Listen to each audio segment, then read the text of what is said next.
네, 여러분 안녕하십니까? 공기업 대비반의 조여은입니다. 오늘은요, 우리 재무관리의 마지막 시간으로요, 지난 시간까지 했던 전통적 재무관리에서 한 단계 더 나아가서요, 현대에서 가장 중요하게 생각하고 있는 재무관리 파트, 우리 파생상품에 대해서 함께 살펴볼 겁니다. 그리고 파생상품을 끝내고 나면요, 우리는 재무관리의 마지막 투자한 평가에 대해서 공부하면서 재무관리 전체를 마치도록 하겠습니다. 그러면요, 본격적으로 파생상품 함께 살펴보도록 하겠습니다. 자, 한번 보죠. 파생상품은요, 다음과 같이 이야기를 할 수 있습니다. 파생상품 어떻게 이야기하냐면요, 뭡니까? 파생상품이란 건 미래 일정 시점에 뭐예요? 또는 일정한 조건이 충족되면 행사할 수 있는 권리를 매매하는 걸 우리는 뭡니까? 그걸 파생상품이라고 해요. 자, 이렇게 어렵게 볼 필요 없이요.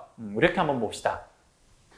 우리가 아까 좀 전에 배웠는데요. 기업의, 자, 보시면 기업의 현재 가치가 있어요. present value는요. 어떻게 구했냐?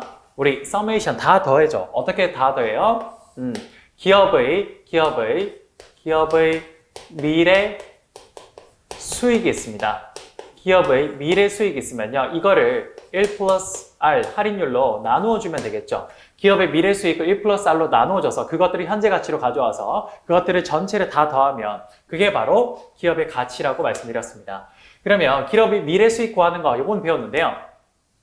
우리가 전통적 재무관리에서 이 할인율 구하는 걸 배웠습니다. 어떻게 구했습니까? 가중평균 자본지수라는 걸 통해서 우리가 공부했죠. 그래서 그 가중평균 자본지수를 통해서 우리 이 기업의 현재 가치의 할인율을 구해냈는데 이런 생각이 드는 거예요. 요 할인율, 요거를 뭡니까? 요 할인율이 작을수록 당연히 기업의 가치가 커지는데 그럼 할인율이 가장 작은 뭡니까? 0으로 만들 수 없을까라고 생각이 드는 겁니다. 그래서 물론 엄밀히 말하면요, 이렇게 설명할 수는 없지만 그냥 이렇게 한번 우리가 논리 전개상 한번 생각해 볼게요. 전통적 재무관리에서는 분자와 분모에 대해서 각각 공부를 했다면요, 여기서 한 걸음 더 나아가서 그런 생각을 할 수 있는 거죠. 여기 있는 할인율을 0으로 만들 수 없을까? 가능합니다. 그래서 발생한 하나의 상품이 뭐냐? 바로 파생상품이라고 보시면 될 것 같아요. 그래서 엄밀히 말해서 파생상품은요, 이 할인율을 0으로 만드는 거다. 이렇게 한번 생각해 보신다면 아주 좀 이해가 쉽지 않을까라는 생각이 듭니다. 자, 파생상품은요, 총 4가지가 있습니다. 첫 번째, 선도 거래라는 게 있고요. 두 번째, 선물 거래라는 게 있습니다. 세 번째, 옵션이라는 게 있고요. 네 번째, 스왑이라는 게 있습니다. 요 4가지가 뭡니까? 파생상품이 돼요. 파생상품. 그러면 하나씩 좀 볼게요. 선도 거래는요, 다른 말로 뭐라고 하냐? 요거를 밭대기 거래라고 해요. 밭대기 거래. 자, 선도 거래부터 한번 해보겠습니다. 예를 들어서 이런 생각을 할 수 있을 겁니다. 예를 들어서 자, 한번 볼까요? 여기 좀 공간이 좀 남나요? 좀 남죠? 여기 아래쪽은 좀 그렇고 위쪽에 다시 한번 적어볼게요. 자, 한번 봅시다. 자, 여러분 지금 보시면 자, 요렇게 이런 두 사람이 있어요. 누가 있냐? 배추를 생산하는 사람이 있고요. 배추 생산자가 있고요. 그 다음에 나중에 김장을 할 때 이 배추를 사가려고 하는 김장업자가 있다고 해볼게요. 김장사업자. 요 두 사람은요, 각각 어떤 걱정을 맨날 하냐면요, 요런 걱정을 합니다. 첫 번째, 배추를 생산하는 생산자 입장에서는요, 이 배추 가격이 폭락할까봐 항상 걱정인 거죠. 우리가 실컷 농사를 다 지어놨더니 이게 만약에 배추가 폭락을 해버린대요. 그러면 당연히 엄청난 손실을 입을 거니까 당연히 배추를 생산하는 사람은요, 항상 가격이 떨어질까봐 걱정일 겁니다. 반면 김장을 해서 이걸 김장해서 김치를 판매하는 사업자 입장에서는요, 예를 들어서 실제로 이제 김장을 해야 되는 시기가 왔는데 갑자기 배추 가격이 폭등을 해서 그래서 배추를 사는 그 원재료 값이 너무 많이 들까봐 늘 걱정하는 겁니다. 즉 김장 사업자는 뭡니까? 항상 가격이 너무나 올라갈까봐 걱정인 거예요. 그래서 이 두 사람 간에 어떠한 관계가 생기냐 이겁니다. 배추 생산하는 사람 입장에서는요, 늘 가격이 떨어질까봐 걱정이니까, 그러니까 예를 들어서 평균 정도 가격보다 조금 낮긴 하지만 그래도 그 가격을 일정 미래 시점에서 누군가가 사주기만 한다면 이게 아무리 떨어져도 나중에 그 가격에 사줄 거니까 뭡니까? 마치 배추를 생산하는 사람 입장에서는 보험을 드는 거랑 비슷해요. 반대로 김장을 하는 그런 사업자, 김장을 만들어서 이걸 판매하는 사업자 입장에서는요, 실제로 시간이 흘러가지고 김장 처리됐는데 그때 배추 가격이 너무 비싸게 올라가면 이 사람 입장에서는 굉장한 손해입니다. 그러니까 평균 가격보다 조금 높게 주어도 이 사람이 그 가격에 무조건 받을 수만 있다면요. 마치 이 사람도 뭔가 보험을 들여놓는 그런 효과가 생기는 겁니다. 즉, 이 사람은 평균 가격보다 조금 낮게 줘도 좋고 이 사람은 조금 높게 줘도 좋으니까 이 두 사람 간에 바로 어떤 계약이 성립될 수가 있더라는 거죠. 그래서 이 두 사람은 각자의 이러한 리스크를 조금 더 서로 간에 없애기 위해서 하나의 계약을 맺습니다. 그걸 뭐라 그러냐? 선도거래라고 해요. 선도거래. 그래서 선도거래는요, 다음과 같이 이야기입니다.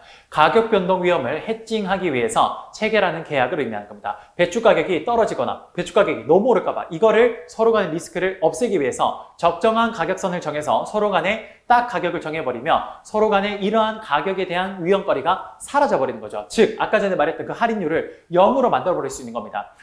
미래에 이 가격이 얼마가 될지 굉장히 걱정이 되면 그것들이 여전히 그 변동 위험성이 할인율에 반영이 되는데 그런데 미래에 얼마에 사고 팔기로 딱 정해버리면요. 그게 확정이 되어버리기 때문에 이제 더 이상 그런 위험률이 없어지는 겁니다. 그러다 보니까 서로 간에 이러한 관계에 의해서 서로 사고 파는 이런 거래가 이루어지는 거죠. 그걸 뭐라 그래요? 선도거래라고 합니다. 그래서 이걸 뭡니까? 배추밭이나 이런 밭에서 이루어진다 그래서 우리 밭대기 거래라고 그렇게도 이야기를 합니다. 자, 이런 선도거래는요. 규격화되어 있는 거래소에서 거래하는 게 아니에요. 그래서 이런 곳에서는 표준화된 그런 거래 조건이 없습니다. 어떻게 하냐? 당사자 간에 그냥 합의하는 거죠. 어떻게? 배추 생산하는 사람이 한 포기에 10,000원에 합시다. 그러니까 김장업자가 너무 비싸네요. 한 8,000원 합시다. 그럼 9,000원 어때요? 괜찮네요. 그럼 그 가격에 합시다. 이렇게 서로 간에 합의를 하는 거죠. 뭔가 시장에서 정해진 표준화된 계약이 전혀 없다라는 겁니다. 그런데 이 선도거래는 아주 치명적인 문제점이 하나 있어요. 뭐냐? 예를 들어서 배추 생산하는 사람이나 김장하는 사람이 한 포기에 9,000원에 예를 들어서 사기로, 팔기로 합의를 했습니다. 근데 갑자기 그의 배추 흉년이 들어서 한 포기에 갑자기 배추 생산하는 사람이요. 이때 한 포기에 10만 원에 팔 수 있는 거예요. 그럼 이 사람은 지금 9,000원에 팔면 엄청난 손해를 입게 되죠. 그러니까 이 사람 입장에서는 이 거래를 가급적 안 하고 싶은 겁니다. 그래서 이 사람 어차피 서로 간에 합의밖에 안 한 거기 때문에 무슨 법적인 효력도 있는 것도 아니에요. 그러니까 이런 사람 어떻게 해요? 그래요. 이 사람 만약에 저렇게 갑자기 10만 원 올라갔다? 그러면 내가 언제 계약했어요? 라고 오리발 내밀 수 있죠. 그러니까 당연히 거래 이행을 하지 않을 그런 일이 충분히 발생할 수 있습니다. 바로 이 선도거래, 밭대기 거래는요. 뭡니까? 거래를 이행하지 않을 이런 문제가 충분히 발생할 수가 있습니다. 그리고 선도거래는요. 언제 거래하는 거냐면요. 우리가 예를 들어서 배추를 생산해서 이제 생산이 다 끝나고 그리고 전체 수확이 되고 나면 김장업자가 예를 들어서 10월 언젠날에 거래합시다라고 하면 그때 가서 거래하는 거예요. 그 전에 아무 때나 거래할 수 있는 게 아닙니다. 그래서 우리 선도거래는요. 언제 거래하는 거냐? 그래요. 만기일에 거래하는 겁니다. 만기일 거래라고 그래요. 딱 그 김장 사업자랑 배추 생산업자가 서로 딱 계약한 그날에 가서 거래하는 거. 그걸 우리 만기일 거래라고 이야기합니다. 됐습니까? 그래서 이런 선도거래에 좀 문제점이 있죠. 그래서 이런 것들을 좀 표준화한 게 뭐냐? 선물거래입니다. 선물거래.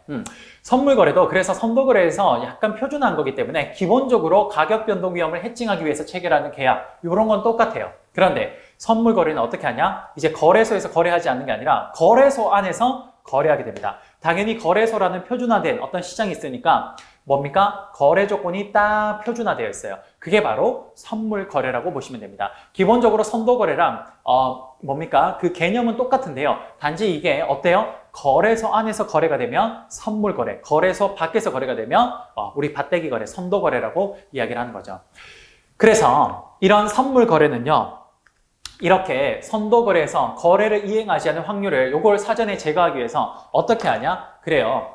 요 계약을 할 때 증거금이라는 걸 거래소가 딱 가지고 있습니다. 받아요. 증거금. 그래서 만약에 계약을 이행하지 않는다? 그럼 요 증거금에서 돈을 줘버리면 되는 겁니다. 그래서 요 증거금이라는 걸 딱 만들어서 요 사람들이 거래를 절대 함부로 어기지 못하도록 만드는 거죠. 마치 여러분 우리가 뭡니까?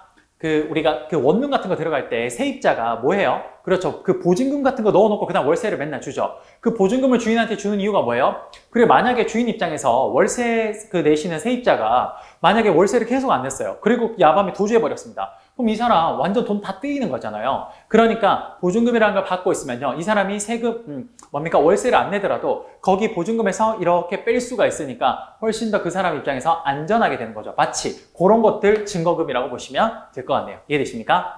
그리고 거래소에서 표준화된 상태로 거래를 하기 때문에요. 선물 거래는요, 무조건 만기일에 거래하는 겁니다. 만기일 이전에도 얼마든지 이 거래를 반대 매매라는 걸 통해서 청산할 수 있습니다. 그래서 그런 걸 우리 뭐라 그러냐? 그걸 일일 정산제도라 그래요. 일일 정산제도. 일일 정산제도라고 이야기합니다. 언제든지 반대 매매를 통해서 우리 거래가 정산할 수 있는 게 바로 우리 선물 거래라고 보시면 될 것 같습니다. 이해되십니까? 그래요. 이렇게 해서 우리가 선도 거래와 선물 거래에 대해서 함께 좀 살펴봤네요. 다음은요, 옵션에 대해서 한번 살펴볼게요. 옵션은 뭐냐? 어떤 상품이나 유가증권 등을요, 미리 정한 가격으로 사거나 팔 수 있는, 여기가 핵심이죠. 바로 옵션은요, 여러분, 그 물건을 실제로 사고 파는 게 아니라 그걸 사거나 팔 수 있는 뭐예요? 권리를 계약하는 겁니다. 권리를. 그걸 사거나 팔 수 있는 그 권리를 서로 간에 거래하는 게 그게 바로 옵션이에요. 자, 이 옵션은요, 크게 살 수 있는 권리의 뭡니까? 콜옵션과 팔 수 있는 권리의 풋옵션으로 나뉜다고 보시면 됩니다. 이게 바로 옵션이라고 보시면 돼요. 자, 선도거래, 선물거래는 실제로 물건을 서로 간에 양수 인도합니다. 서로 간에 이렇게 거래를 해요. 근데 옵션은 뭐다? 그 물건을 살 수 있는 권리만 거래하는 겁니다. 이해되십니까? 네, 이게 바로 옵션이라고 보시면 됩니다. 마지막으로 스왑은 뭐냐? 다음과 같이 이야기합니다. 두 거래 당사자가 미래 현금 흐름을 일정 기간 동안 교환하기로 약정한 계약을 우리는 스왑이라고 합니다. 말 그대로 두 사람이 있어요. A라는 사람과 B라는 사람이 있을 때요. 이 두 사람이 A는 예를 들어서 이거 뭡니까? 별을 줄 테니까 B는 뭐예요? 네모를 줘. 이렇게 해서 서로 간에 계약을 해서 스왑. 영어로 스왑이 뭡니까? 이걸 교환이라고 하죠. 교환하다고 합니다. 그래서 A와 B 간에 약정된 상황에서 서로 간에 뭔가를 거래하는 거, 교환하는 거. 그게 뭐냐? 바로 스왑이라고 보시면 될 것 같아요. 여기서 여러분, 선도거래, 선물거래 요 두 개는요, 실제로 물건이 서로 거래되는 거고요. 옵션과 스왑은 뭐냐? 그거의 권리들이 교환되는 거라고 보시면 될 것 같습니다. 그 두 가지 차이점도 좀 기억해 주시기 바랍니다. 이해되십니까? 됐어요. 이렇게 해서 우리 첫 번째, 우리 파생상품에 대해서 이렇게 간단하게 한번 살펴봤고요.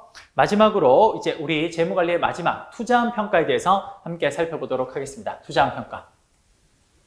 자, 우리 투자한 평가는 많은 것들이 있는데요. 그 중에서 우리는 가장 중요한 두 가지를 볼 겁니다. 순현재 가치와 내부 수익률이라는 거 두 가지를 볼 겁니다. 자, 순현재 가치는요, 뭡니까? 우리가 net, 순, present value라고 해서 NPV라 그러는데요. net present value가 바로 순현재 가치인데, 투자한 평가에서 가장 많이 활용되는 게 바로 순현재 가치라고 보시면 될 것 같습니다. 순현재 가치 어떻게 구해요? 미래 현금 흐름을 현재 가치로 가지고 왔는데, 거기에 현재 투자 금액을 빼면 됩니다. 이게 바로 우리가 순현재 가치라고 하는 거예요. 그 다음 두 번째, 내부 수익률이라는 건요, 어떤 거냐? NPV, 즉 순현재 가치를 0으로 만들어주는 할인율을 의미하게 돼요. 자, 요게 각각의 결과가 좀 다른데요. 잘 보세요. 예를 들어서 순현재 가치에서요, 여기서 한번 볼까요? 순현재 가치에서요, 자, NPV를 구했는데, 순현재 가치를 구했는데, 요게 0보다 커요. 혹은 NPV를 구했는데, 요게 0보다 작습니다. 자, 보이십니까? 그럼 순현재 가치가 0보다 크다라는 거, 미래의 현금 흐름의 현재 가치를 가져온 게 지금 투자한 금액보다 크다라는 거예요. 이럴 때는 뭡니까? 투자를 하는 게 맞죠. 그 다음 미래 현금 흐름의 현재 가치를 그걸 뺀 게 현재 투자 금액으로 빼는 건데, 현재 투자 금액이 훨씬 커요. 그럼 마이너스가 나오면 이러면 투자를 안 하는 게 맞다라는 내용입니다. 자, 어떤 건지는 잠시 후 예제를 통해서 한번 공부해 보도록 할게요. 자, 한번 해볼게요. 그 다음 두 번째, 내부 수익률 같은 경우는요, 어떤 식으로 우리가 결론을 내냐면요, 내부 수익률이요, 우리가 자본을 빌려왔을 때 그 할인율보다 크면, 그러면 투자를 하는 게 맞습니다. 반면에 내부 수익률이 우리가 자본을 빌려올 때 들어가는 그 할인율보다 작으면 투자를 하지 않는 게 맞다라고 해요. 자, 어떤 건지 한번 해볼게요. 자, 요거를 하나씩 한번 해볼게요. 자, 예제를 가지고 와서 이건 하는 게 제일 좋아서요. 한번 해볼게요. 자, 우리가 지금 현재 이 어떤 A라는 기업이 있는데요. 이 A라는 기업이요. 현재 300만 원이라는 돈을 투자했습니다. 현재 300만 원이라는 돈을 뭐 한 거예요? 투자한 거예요. 이 돈을 투자했어요. 이 돈을 기계 설비나 어떤 공장을 짓는데 거기다 투자를 하니까요. 1년 차에 얼마를 벌어들이냐? 100만 원을 벌어들이고 2년 차에 110만 원, 3년 차에 120만 원을 벌어들인다라고 합니다. 그러면 요 투자가 과연 옳은 투자인지를 우리가 확인해 보는 방법이 뭐 있냐? 수년제 가치와 내부 수익률법이 있다라는 거예요. 자, 한번 해볼게요. 우선 수년제 가치는 어떻게 구하냐면요. 이렇게 구합니다. 자, 보세요. 미래 현금 흐름의 현재 가치. 그러니까 1년차, 2년차, 3년차에 각각의 현금 흐름을 이걸 현재 가치로 가져와요. 그러면 첫 번째, 이 100만 원은요. 이렇게 되겠네요. 100만 원을 1 플러스, 자, 이자율로 나눠줘야 되는데 지금 할인율이 얼마냐? 10%라고 이야기를 합니다. 그러니까 1 플러스 0.1에 1승으로 나눠주면 이게 할인이 되겠네요. 그 다음 또다시 110, 2년차에 110이라는 돈을 현재 가치로 가져오면 110을 1 플러스 0.1에 제곱으로 나눠주면 되고요. 3년차 거, 자 여기 2년차 거고요. 3년차 거를 쭉 가져오면요. 다시 120을요. 뭡니까? 1 플러스 0.1에 3승으로 나눠주면 될 겁니다. 그래서 요 각각의 요 세 개를 다 더해주면 그게 뭐가 되냐? 바로 미래 현금 흐름의 현재 가치가 되겠네요. 됐습니까? 요 세 개를 다 더해보면요. 얼마가 나오냐면 쌤이 지금 값을 구해왔는데 얼마가 나오냐? 요 세 개를 딱 더하면 271.98이 나옵니다. 그럼 여기가 얼마가 되냐? 271.98인 거예요. 아, 300만 원이라는 돈을 투자하니까 각각 요런 돈을 우리가 미래에 얻게 되는데 요거를 현재 가치로 가져와서 비교를 해보니까 요 값들이 현재 값으로 얼마예요? 271.98만 원이네요. 98만 원. 근데 지금 투자하는 금액이 얼마냐? 300만 원이래요. 즉 271.98에서 300을 빼버리면 당연히 NPV 값은 0보다 커요? 작아요? 작은 거죠. 그래요. 300만 원을 투자했는데 그거의 현재 가치를, 그것들이 벌어들인 이 돈들의 현재 가치가 300만 원 미만이니까 당연히 이런 것들은 투자하면 안 되는 거겠죠. 그래요. 이렇게 보는 게 수년제 가치라는 겁니다. 이해되십니까? 그 다음 두 번째, 내부 수익률법은 어떻게 구하냐면요. 다음과 같이 구해요. 잘 보세요. 자, 여기까지만 하고 우리 마무리할게요. 조금만 참아주십시오. 자, 보세요. 내부 수익률법은 NPV를 0으로 만들어주는 거래요. 그러니까 어떻게 하는 거냐? 미래 현금 흐름의 현재 가치에다가 현재 투자 금액을 뺐을 때 그게 0이 되는 겁니다. 그래서 미래 현금 흐름의 현재 가치 한번 구해볼게요. 자, 1년 차에 100을요. 1 플러스. 자, 이걸 할인해주는 할인율이니까 우리가 잘 모르니까 그거를 내부 수익률 IRR이라고 두고 1승 이렇게 해볼게요. 두 번째, 110만 원을요. 1 플러스 내부 수익률에 제곱으로 하고요. 그 다음 세 번째, 120만 원을요. 1 플러스 IRR에 3승으로 두면 될 겁니다. 여기에 현재 투자 금액 마이너스 300만 원을 한 게 0이 되면 되겠네요. 요렇게 구하는 거예요. 요렇게 구했을 때 바로 이 할인율을 구해내면 되는 겁니다. 이건 우리가 일반적인 계산기로는 안 돼요. 여러분, 우리 재무 계산기라는 게 있는데 그걸 활용해서 구할 수 있어요. 이걸 구해보면 내부 수익률이 얼마가 나오냐면요. 이렇게 나옵니다. 얼마? IRR이 얼마가 나오냐면요. 내부 수익률이 4.77%가 나오는 거예요. 그럼 우리 내부 수익률 어떻게 구하는 겁니까? 그래요. 내부 수익률이 우리가 시장에서 가져오는 이 이자율, 할인율보다 크면 투자하는 거고 그것보다 작으면 투자하지 않는 겁니다. 내부 수익률 4.777은요. 지금 보면 시장에서의 이자율 10%보다 작은 거죠. 즉 우리가 돈을 조달해 올 때 10%라는 할인급 이만큼의 돈을 비용으로 쓰게 되는데 실제 벌어들이는 내부 수익은 4.77%니까 뭡니까? 투자하면 안 된다라고 이야기할 수 있겠네요. 이해되십니까? 그래요. 이게 바로 우리 재무관리에서 기업의 투자와 관련된 내용이라고 보시면 될 것 같습니다. 투자한 평가와 관련된 내용이에요. 됐습니까, 여러분? 자, 우리 정말 긴 시간을 공부했네요. 재무관리를 처음부터 지금 오늘 마지막 투자한 평가까지 쭉 다 공부를 했는데요. 여러분 한번 해보시니까 어떠십니까? 재무관리는요, 기업이 어떻게 자금을 조달해 와서 그걸 잘 투자하는지 그거와 관련된 내용이라고 보시면 되는 겁니다. 그래서 그거와 관련된 모든 주제들을 우리가 좀 크게 한번 다 다뤄봤네요. 이해되십니까?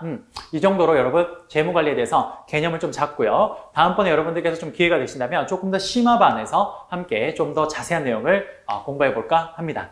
고생 많으셨고요. 우리 재무관리는 여기까지 하고 마무리하도록 하겠습니다. 다음 시간에는요, 우리 이제 세 번째로 배울 거 뭡니까? 기업 경영 전략에 대해서 함께 살펴보도록 하겠습니다. 고생 많으셨고 다음번에 또 뵙도록 하겠습니다. 감사합니다.